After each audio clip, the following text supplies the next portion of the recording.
just get your thoughts on the Triple G news. For those who don't know, he recently signed a big deal with DAZN, the streaming service that Canelo's with, and subsequent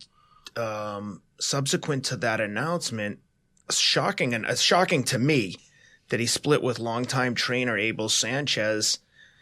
And I'm dying to hear your thoughts on this because I don't know, on the surface it seems to me short-sighted that you've worked with your whole career or the bulk of your career with one trainer. You get this big payday and it's like, hey, you're going to take this is what I think happened. Who knows what the actual details are, but Abel has alluded to this. Basically, here's your reduced rate. It's still huge money, but it's not, let's say, your typical 10%, which I think is what a trainer gets. But I'd love to hear your thoughts on it in terms of the decision-making, the economics of it, and how you would have handled a similar situation. Well, if I thought that I was not getting what I deserved or what I had been getting prior to that, the agreement prior to that, I'd leave. Yeah, I would leave. Nobody would have to tell me to go anywhere. If there was even a hint of the guy, whether it's being grateful anymore or being appreciative anymore or feeling there's a need for me anymore, I'd be gone. I mean, you got to live with yourself before you live with a paycheck. So, listen, I'm not there. I don't know. They know. And there's always, a couple sides to a story. But I know that it sounds like the money was an excuse for Triple G not to be with him anymore because he's got plenty of money. He's getting a big deal here. He's paid him in the past. He made some big money fights recently with Canelo where there was pretty big money on the table and there was no problem. And now all of a sudden there's a problem. I know it was a big money deal with DAZN and all that stuff. But for me, what really changed is that he doesn't want to be with the fighter. He doesn't want to be with the trainer anymore. I mean, sometimes you use money as an excuse. If a guy doesn't want to fight a certain fight, I know in the old days they would ask for money. It's the same thing in the business world out there, right? Yep. In your world. If somebody wants to act like they're in the market to do a deal and they want to act like they care about being competitive in that market or about being interested in that situation, but they really not. They might ask for an exorbitant amount of money that they know is not realistic. Yeah. And they know that that's the end of it, right? Mm-hmm. That's going to shut the door down. So it happens in everything. It happens in our business where, sometimes the guy really doesn't want to fight, but he doesn't want the public to know he doesn't want to fight. So he asks for money that he knows is going to get a no. Mm. It just sounds to me, again, I'm not there. I don't know. But you're asking me for my opinion. That's what this show is, right? It's a show on opinions. And a show on people that give opinions that aren't afraid of going out on a branch a little bit, out on a limb a little bit, and saying things that not everybody is going to find favorable or not everybody is going to like. And maybe it's going to diminish the amount of Christmas cards I get next year. It definitely is. Definitely is. But that's all right. It's okay. Because, I don't even put the Christmas cards up. Oh, don't let my wife hear that. No, my wife puts them on. Okay. Saved by the bell. But, so my feeling, we all have instincts and we have experience and we have judgments. And my experience, my judgment, my instinct would tell me that it's just an excuse for the fighter not to be with the trainer no more, that he doesn't want to be with him no more. Maybe it is for whatever reason it is. Maybe because of the last fight, maybe before that, maybe something in camp, whatever. I mean, there's always been whispers out there or thoughts out there or stuff out there that Abel Sanchez overtrained guys, that he overtrained Golovkin for some of those fights. I don't know. I know sometimes Golovkin looked like cardiovascular-wise, he was in good shape, but he didn't look strong. Yeah. He didn't look like he had that physical strength. That's a sign of being overtrained. Again, I'm not there, I'm not in the camp, but I am a guy who's been in this business 40 years, and I am a guy that can put an opinion out there because I'm not afraid to put it out there because I can attach it to judgments from experiences that I have. And so is that a possibility? Is there a possibility that that's in the mix? Yeah. But at the end of the day, it's the fighter is the employer, the trainer is the employee, and the employer decided that he really, you could say it was about money, but if he wanted Abel Sanchez to be his trainer, he'd still be his trainer. 100%. I don't know why. If it was because he wanted to change, why not just say that? Because I think it sounds petty to say it was about money. It sounds selfish. I would just come. Well, he didn't say it was about money. Triple G didn't say it. Yeah. Sanchez said it. Triple G never said it was about money. He never confirmed that.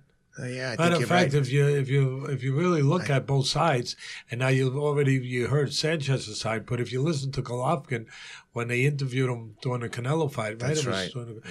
He said, "I want to make a change. I want new things." Yes. You're right. He was touching on stuff a little bit, like I want to learn new things. Now, a lot of people say, "How's an old dog going to learn new tricks?" He's 37 years old, 36, whatever he is. But you can always learn. Yeah. If you're willing to.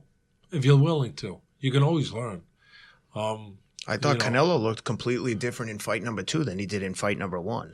I mean, look at Captain Kirk in Star Trek. He was always looking for new universes to conquer. New places out there. New solar systems. Searching for the unknown. And Captain Kirk was around a long time searching. So. And he saw a lot of solar systems. So you can always learn. And I will say this, since we're on this subject and we're staying on it for a minute. I thought one of the differences in Canelo and Golovkin, again, I thought Golovkin won those 2 fights. The first one and the second one even though a lot of people thought the second one was closer. But I thought that, and I said this, so I'm not saying nothing new. I said it is probably why I don't get a Christmas card from people like Sanchez, because I'm going to say things that I believe, I'm not trying to hurt no one, but at the same time, I have a responsibility if I get behind this thing over here to say what I believe to be the truth. Otherwise, what's the sense? And sometimes not everyone's going to agree, and it's not always going to fall into their lap of something that is comfortable. I thought Canelo was continuing to improve. I knew he was younger. I get it. But I also thought that Canelo was getting better. And I never saw for the last 5 years, I'm just using a number because I think it feels like about 5. Could have even been 6. Maybe it was 4. I don't know. But for the last several years, I didn't feel that Golovkin was getting any better. Mm-hmm. I thought he was stagnant. I thought he was the same. Yeah, I've heard you say that on ESPN. He was just, I'm consistent. He was just a big middleweight that was strong and he was big. And listen, I thought he was a little overrated. And I like Golovkin a lot. Mm-hmm. But I thought he was overrated in the way, and I remember Sanchez. I don't listen to the internet unless somebody delivers it like on my front porch. You know what I mean? Yeah. And believe me, I know. But, I guess he didn't like that. But why would you get mad because someone's saying a guy? People say that about my guys. I don't get mad. It's their opinion. So he felt he had to come back, and he said, well, and I did see that one because someone showed it to me. I guess ESPN thought that he was overrated because I wasn't at ringside no more. Like just to be mean. Yeah, you know what I mean? Yeah. Just to be a lot of meanies out there. And you know what? I ain't the nicest guy all the time, but I never felt provoked to do that. I never felt enticed or driven to do that to someone if they said something. I never felt that. I don't know. Yeah. It doesn't make me a better person than Sanchez, but I never felt that. I just felt like, hey, you know what? Life in the fast lane, that kind of thing. Life in the Big Apple. If you're out there, you're out there. People want to say things, they can say things. Well, there's a difference between some criticism and like a personal attack. Yeah, but it's okay. But the bottom line was, I said this way before that stuff, and I just felt that Golovkin, his success, he was a silver medalist. He had 300-some amateur fights. He knew how to fight. He knew the process. He knew, the approach of fighting. Obviously, he had the confidence that you need to be successful at any level of anything, in any craft. And he physically was strong. He was a big middleweight.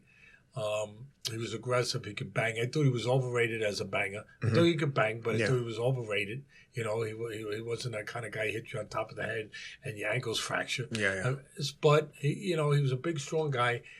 And I thought part of his success was that he was knocking out junior middleweights that were European junior middleweights that had already lost at the next level. Yeah. Were already 35, 36 years old, past their heyday, and were diminished, but never at that next level anyway. Yeah. And he built a lot of his resume on knocking those guys out on HBO and getting paid pretty good for it.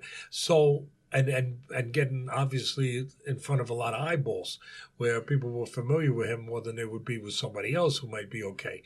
And so I thought, hey, there it is. I thought that was part of it. Was he still a guy that got rid of those guys? Yeah. Was he still a guy that you had to deal with? Yeah. Was he still a guy that was at the top of the heap of who was there at the time? Yes. Yeah, he was. And I thought that when he finally fought a full middleweight back when he fought Jacobs, that he got exposed a little bit, that when he got in there with a full middleweight, he struggled a little more than we had been accustomed seeing him struggle. Oh, for sure. I was shocked by that fight. But I just, I feel that, whoever's going to train a guy that is older, there's a couple things you better be aware of. It's an older car, and you can't take it on the highway 100 miles an hour. You got to take it on the back roads. And you got to, when you go 100 miles an hour, it better be just in spots. It better be the right spot. Yeah. But before that, you better make sure you change the oil and you check the tire pressure, and you're only going 40 when you only have to go 40. And you don't want to push an old car too much. You don't want to overdo it. And maybe that's part of how Golovkin innately felt about where he was, that he felt maybe this guy Sanchez pushes him too fast, too much, too hard, the overtraining stuff. Maybe. Yeah. And if he did, maybe he felt like that was part of the reason he wanted to get away from that. Maybe. Yeah. Well, it'll be interesting to see how he does with Jonathan Banks, who was a Emanuel Stewart disciple and veteran of the Kronk Gym, if I'm not mistaken, right? Yeah, he was. The reason why he became Klitschko's trainer, he was Klitschko's trainer at the end, was when the great Emanuel Stewart passed away, unfortunately, too young. He stepped in as, being that he was Emanuel's assistant, he stepped in as the trainer for Klitschko. And I think that's why he's probably there as the trainer for Golovkin, to be quite frankly. Yeah, because Klitschko was the promoter. Yeah. Right? K2 that. Promotions is the Klitschko brothers. They were the promoters all those years of Golovkin, right? And so I think that influence, he was probably, they probably said, hey, look, why don't you go with Jonathan Banks? Yeah. And he probably trusts them. He has a relationship with them. He's been with them, as I just said, they were his promoter for all those years. So I'm sure that had something. I'm sure that had something. Oh, yeah. No, that makes perfect sense. Broken glass and